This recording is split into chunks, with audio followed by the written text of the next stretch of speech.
Бүтін Қырғызстан. Чынығы элдик партия. Hoş geldiniz. Kırgız elin çakılmayın. Beklediğiniz şapka dolup. Kırgızstanımız gönüllü, artayıp bütün olsun. Kol sağlamaya tozulalı. Gelinizler, harmanızlar. Hoş geldinizler. Hurmatlı tuğanlar, hurmatlı atalar, hurmatlı apalar. Bugün bütün Kırgızstan siyasi partiyasının elmenen жолугушуу жүрүп жатат. Бүгүн бизге Адахан Кимсанбаевич Мадумаров келди. Курсан Асанов, Исхак Масалиев, Ерлан Сапарбаев. Эми сөздү Адахан Кимсанбаевичке сөз берели.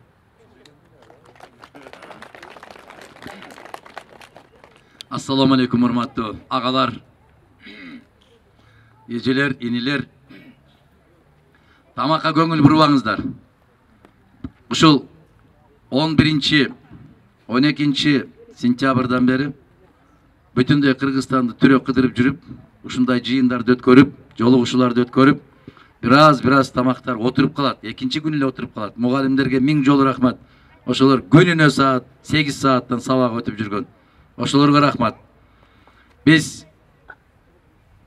алыскы ушул 1200 чакырым алыста турган Сүлүктүү, Лейлек шаарынан, райондорунан бери жыйын өткөрүп келип, бүгүн туз насип буйруп, биздин керемет болгон ушул Кочкор жергесине келип отурабыз. Жазуу жүзүндө жазып берсеңиздер, биз бир да суроого жооп бербей кетпейбиз. Бүгүн акыркы суроого жооп бермейинче биздин Кочкордо жыйыныбыз бүтпөйт. Кочкор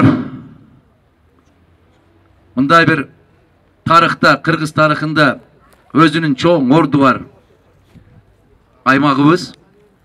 Бул жерден олуялар, бул жерден хандар, бул жерден падышалар чыккан. Биз өткөндө эле мына жерде Исаке айылында Баял Исакеевдин туылганынын 115 жылдыгына карата Ысык көлдө, Рух Ордодо эстелик тургузуп, анан ушул аксакалдардан бата алганы келдик эле биз бүтүн Кыргызстан партиясы. Ошол Жусуп Абдрахмановго, Исхак Разаковго ошол Рух Ордодогу эстелик тургузганда Исакеев мектебинин алдындагы эстелигин көрүп айттык эле. Аксакалдар менен сүйлөшүп ошол жерден чай ичип отурганда буюрса аккан арыктан суу агат. Ушул жерден, ушул аймактан мыкты азаматтар чыгат, жигит кыздар болот деп, мына ошолордун бири катарында бүгүн мына Улук Тилектешев мырзаны айтып койсок болот.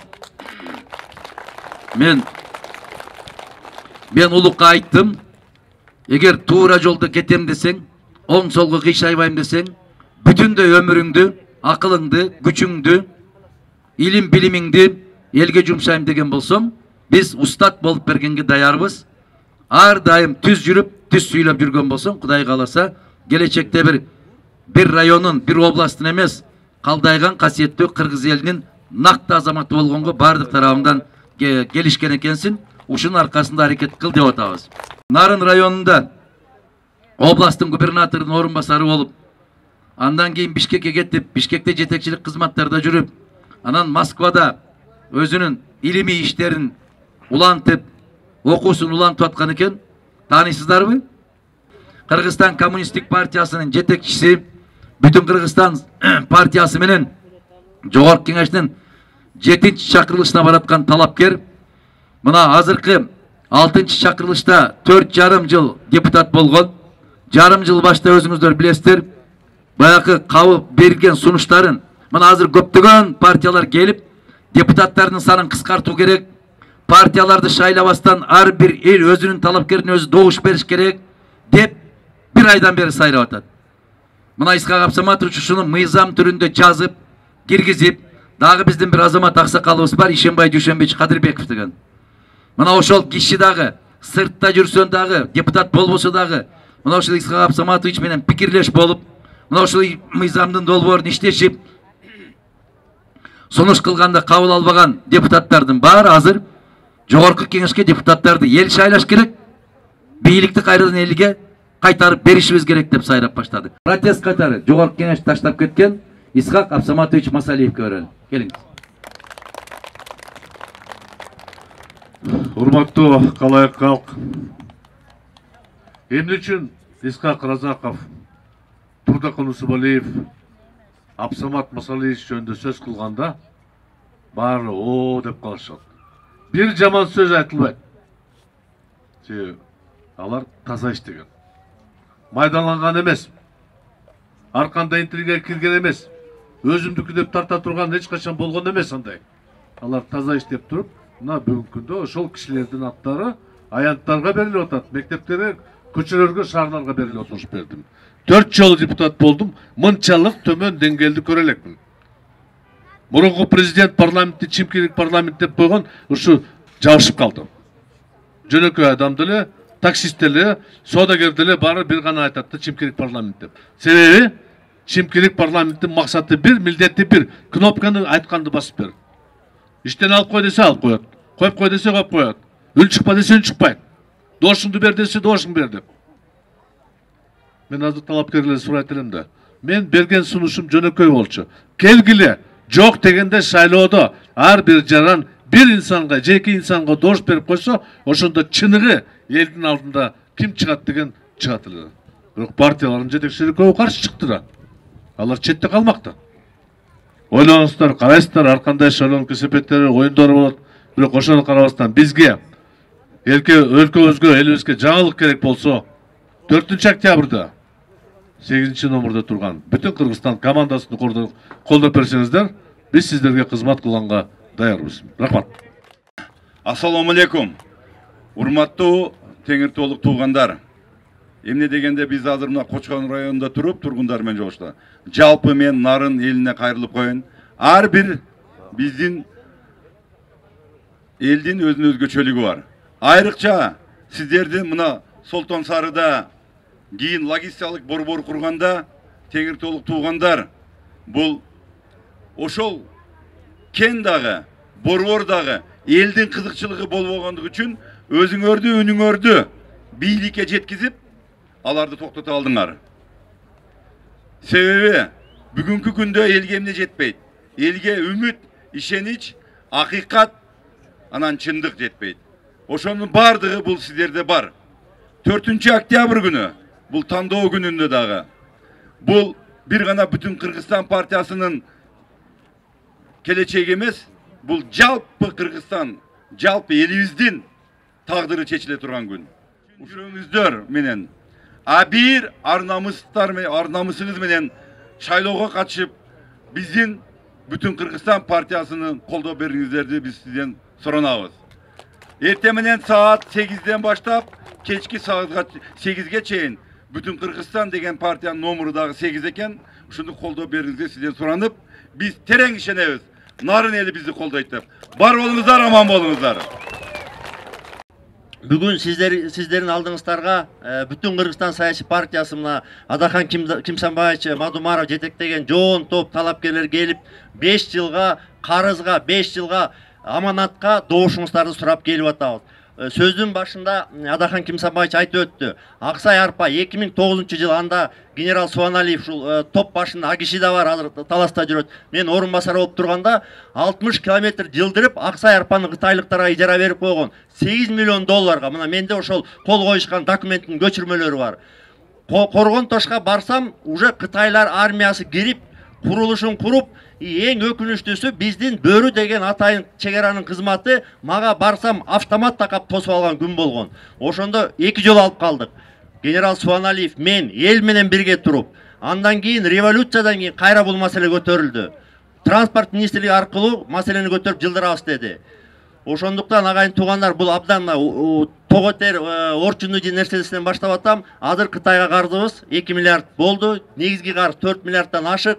Жакында 19 сентябрда Кытайдын тышкы иштер министри келди, Ван И. Ал көп айтылган жок. Ошол карызды доолап келди. Карызды Кытай эч качан кечкен эмес. Карыздын эсебинен Тажикстан Бадахшандан 1000 чарчы километр жерин берди. Пакистан берди, Шри-Ланка берди, Джибути берди. Ошондуктан азыр карыз маселеси абдан оор болуп турат.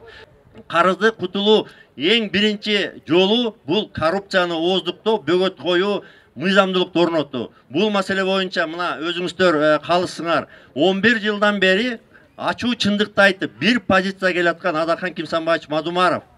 Ошол биздин талапкерлердин ичинде генерал Суаналиев коррупцияны жоём деген, иш менен далилдеген. Карапайым элдин баласымын. Ишенесиздерби? Мына мынтип айтышат го, депутаттар акчасы барлар, чоңдордун балдары ушулар гана депутат боло алат, башка эч ким депутат боло албайт деп айтышат эмеспи? Мынакей алтын апалар, мен карапайым эл адамдын баласымын, мына ушул агайларыма ыраазымын. Ушунчалык мен ушу карапайым элдин көйгөйүн көтөрүш үчүн, ушуну жеткириш үчүн, ушул бийликти мына мынтип биз айтып бериш үчүн ушуга аттанып атам. Ишенесиздерби? Мынакей биз жашпыз азыр. Биздин колубузда баардык нерселер бар азыр. Качанга чейин эле жана бийликти кылып берет деп жүрө беребиз, туурабы? Жумакадырович акыйкатсыз соттолду деп эсептейбиз. Ушуга көз карашыңыз кандай? Сапар эле эмес, сапарга окшогондордун ондогондору айыпсыз соттолуп отурат. Биз келе турган болсок, мына азыр генерал Курсан Асанов айтпадыбы? Ар бирин кайрадан иликтеп чыгып, мүмкүн отургузгандар отурулуп, отургандар чыгып калышы мүмкүн. Себеп баарын конституциянын мыйзамдын негизинде карайбыз биз. Мына ушулардын баарына чекит коюп токтой турган 4 октябрда революция жасайбыз иншалла. Ал революция кандай революция болот? Калемдин учу менен жасалат. Таяк менен, мылтык менен, курал менен эмес. Калемдин учу менен маданияттуу жасап коелу. Мына моомдай болуп жылмайып, тиштерин агын көрсөтүп, галстук тагып, 10 жылдан бери отургандарды бир моомдай кылып казан көдө оодарып коюш колдон келеби туугандар? Анда ошону жасайлы. Келиңиздер өзүбүз өзгөрөлү. Өлкө өзгөрөт буюрса. Биз тазаларды тандаганды үйрөнөлү. Эсиңиздерде мына YouTube'дан көрүп атасыздар, мен 25 жыл башта Аскар Акаевичке айткан сөзүмдү киргизип коюптур. Мен ошондо мына азыр улуктан 3 жаш чоң кезим экен. Мен 30 жаштагы жигит элем. Аскар Акаевич завод фабрикаларды талкалап, сатып, колхоз совхоздордун баарын жоюп, реформа кылып, элиңизди тентитип жибербейсизби деп сураптырмын. 25 жыл өттү. 1 миллион кыргыз жигиттер кыздар Россияда жүрүшөт. 1 миллион. Бул не деген шумдук? Неге кезинде айтканда укпайбыз? Неге таасир кылбайт? Саламатсызбы? Эмнеге карантин убагында ушинтип келбей, элге жардам бербейсиздер? Ошондой эле убагында келип ушундай сөздөрдү айтсаңыздар, шайлоо бүткөндө жок болосуздар. Биз жок болгон эмеспиз, жараткан жок кылмайынча жоголбойбуз, Кудай кааласа. Биз болуп келгенбиз, болобуз. İçer suğumuz tükөнгөнчө.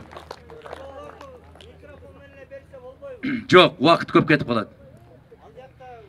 Шайлоодон кийин кайра карантин болот деген имиш жүрүп жатат. Ошол сөз чынбы? Эгерде болсо, элдерге кандай кеңеш берер элеңер? Ар бир жерде өзүнүн эрежесине караша жашашыбыз керек. Менимче, шайлоодон кийин кайрадан карантин кылабыз дегендери мындай бир биздин Кыргызстанда чындыкка көп когушпай турат. Мен биринчилерден болуп март айында айтып чыкканмын, ушу карантин киргизип атканда. Болбойт карантин киргизген. Болбойт. Биз таза аба жутушубуз керек, биз күнгө чыгышыбыз керек. Биз табигый түрдө мына сасык тумоодон көбүрөөк кишилер каза болот жылына. Ошол сыяктуу эле бир нерсе деп койсоң, аны чуулдатып, кыйкырып, бакыртып, дагы бир барекеттерге айландырып чыгышты. Биз өз алдыбызча ой жүгүрткөндү түшүнүшүбүз керек.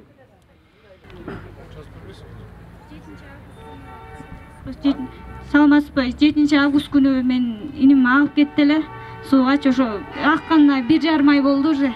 Ошол биз азыркы этапка жардамга өтө муктажбыз. Жардам берип коесузбу?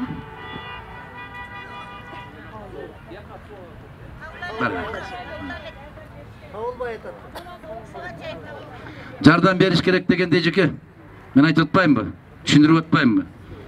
Мына ушул Эрлан мырза, Нурлан, карап коюңуздар дагы.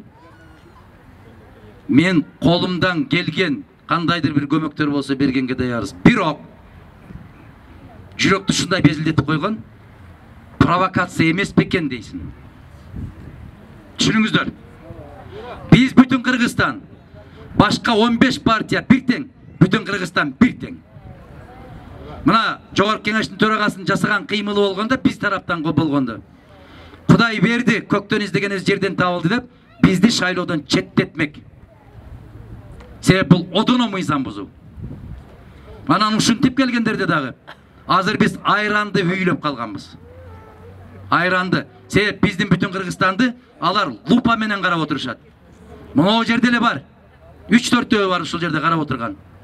Biz qaysı жерге барсак сүйлөп акырын тартып отургандар, жазып отургандар бар. Абайлайлы. Бизди жараткан сиздерге жардам бергенден койбосун. Жараткан айтат, берге алган март эмес, берген март деп. А биз март болгубуз келет. Билесиздерби? Бардык нерсеге жардам бергибиз келет. Колубуздан келишинче. Буюрса.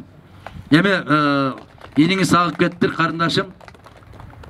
Кызым сабыр берсин, сабыр берсин. Бардыгыбыз маңдайга жазганды көрөбүз. Анан мүмкүн болушунча саясий эмес, адамгерчилик тарабын карайбыз. Жарайбы? Бүттүбү? Барбы? Акыркы үмүтү аткарылсын. Ошол үчүн жолу ачык болсун, ийгилик болсун. Анан парламентке жетсе, кош көрөлөрүн унутпасын.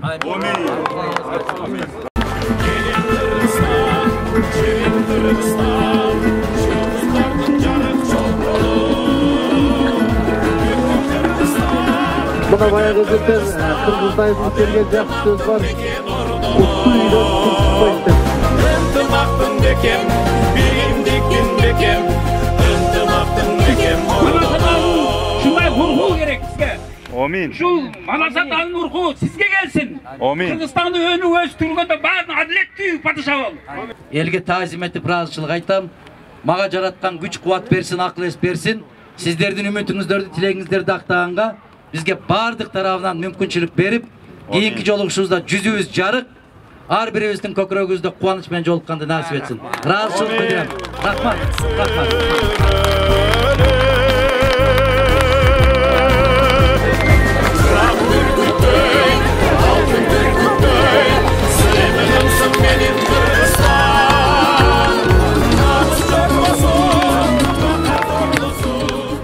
Тапканың эгиз болсун, телегейиң тегиз болсун.